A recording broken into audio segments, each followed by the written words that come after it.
We have a couple clips to look at of progressive Brian Tyler Cohen going on Piers Morgan to battle his bad faith framing and setting the record straight on Kamala Harris in a rather masterful and factual way. So let's tune into some of these clips and see how the panel went. Are we supposed to buy into this incredible, transformation from the woman who wants to get rid of guns to the woman who packs one and wants to shoot people that break in?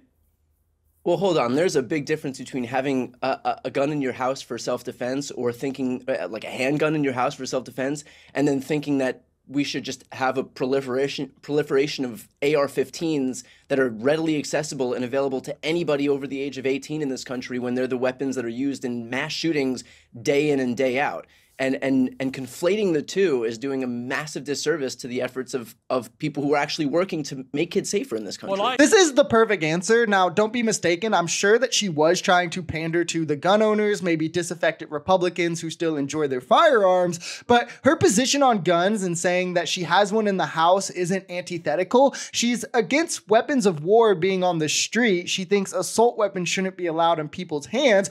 Rightfully so. I mean, she's completely right in that belief. Statistically, there would be less killings and less mass shootings, especially with less guns, period, let alone less assault weapons. But she said numerous times that she's not trying to step outside of the Second Amendment, not trying to ban and take all of your guns. So she clearly has no issue with gun ownership. I mean, as she says, she owns one herself. It's just about restrictions and there being limits and more requirements to buy a gun. So we're ensuring more safety for all of which are backed by judicial precedents to still fall under the Second Amendment. You want to talk about evolving positions? Trump predicated his entire 2015 campaign when he was running as a fake populist on a jobs boom, on passing an infrastructure law, on having a healthcare reform bill that would make healthcare less expensive, Piers. Hold on, less expensive, Piers, and more comprehensive. He didn't pass any of that. Not only did he not pass it, he didn't try. He used all of his political capital in office not to do any of those populist things that he promised when he was running for office, but rather to just pass a tax cut for millionaires and billionaires. That's what he actually cared about. And that's what he did when he actually had the power. So it's ironic that we're talking about what Kamala Harris said in a few months when she was campaigning in a primary. Donald Trump had the ability to actually govern that way, and he squandered it. This is also a really well put way to destroy the very, very weak talking point you hear about, well, she's had 3.5 years. Why hasn't she done anything yet? When, no, she hasn't. Vice president is a super inconsequential position. I mean, saying this, people who say this are showing a grave misunderstanding of how our political system actually runs, which I'm not surprised with MAGA. And her last campaign was in a primary, where in a primary, you're running to find where the soul of the party is at. In a general, you're meeting the party where they are, and then you try to bring them where they need to be in your presidency. And the best example, if you want to talk about flip-flopping or lying in a campaign, is exactly what Brian said. Trump promised infrastructure, never even tried to pass it. He promised a jobs boom. We had a manufacturing recession before COVID even hit. He promised comprehensive health care to replace Obamacare. 7 years later, he still only has a concept. He literally ran as a fake populist right-winger to garner votes and then exposed himself as a typical benefit the wealthy any way possible conservative. And MAGA will still pretend he's for the people and not a politician. It's kind of funny, but they then hold Kamala to an incredibly different standard, despite the fact that she still has policy that actually meets the end goals that she's always hoped to accomplish. Yet Trump has just foregone all of his. Piers, I think that this is maybe the most disingenuous framing that I've heard from you. Having Jill talk about an initiative that she worked on, or having Joe not know the exact run of show, doesn't mean that he forgot Modi's name, and it doesn't mean that Jill is taking over cabinet meetings. And you know that. Again, this is really bad faith framing. With that said, well, that's what you. Hang on, Brian. That's what Donald, you. hold on. You guys said for 2 years. Donald Trump. Hang on. You guys. Let me just respond to that. You guys said for 2 years that Joe Biden was absolutely bang on, whip smart, leading the country, nothing to worry about. As people like me were writing endless columns and saying stuff on air that he clearly was not.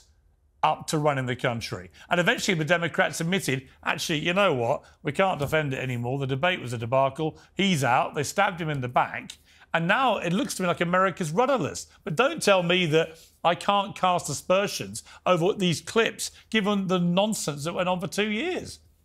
Given the fact that Jill is talking about an initiative at a cabinet meeting and talking about the fact that Joe Biden didn't know run of show at one of the thousands Why would he articulate that so loudly, so embarrassingly?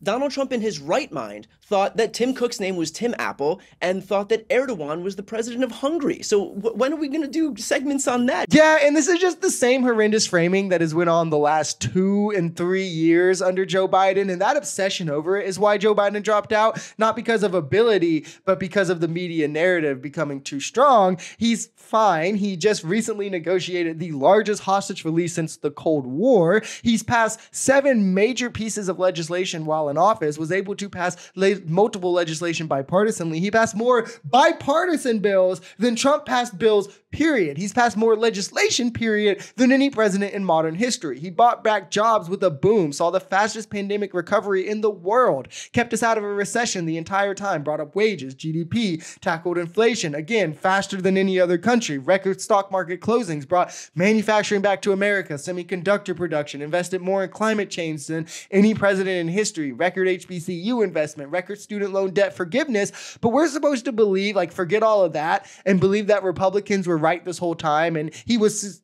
accomplishing all these things while not being mentally there. I mean, it's kind of clear that he's just an old man, acting like an old man and having the effects that age has on people. And the proof is that Trump is 2 years younger and does practically all the same things, worse in some regards. I mean, he messes up names and forgets names of world leaders, forgets things all the time while he's talking about them and goes off on incoherent tangents. He says things not based in reality. He'll stumble at words. We saw a video of him in a recent rally where he's drooling on himself, and MAGA won't say a word about any of this because, again, it's just about creating a narrative about the other side, because the truth is they know that Biden's record crushes Trump's and they needed to focus the narrative elsewhere. And seeing how the right controls the media and media narratives in this country, it was pretty successful.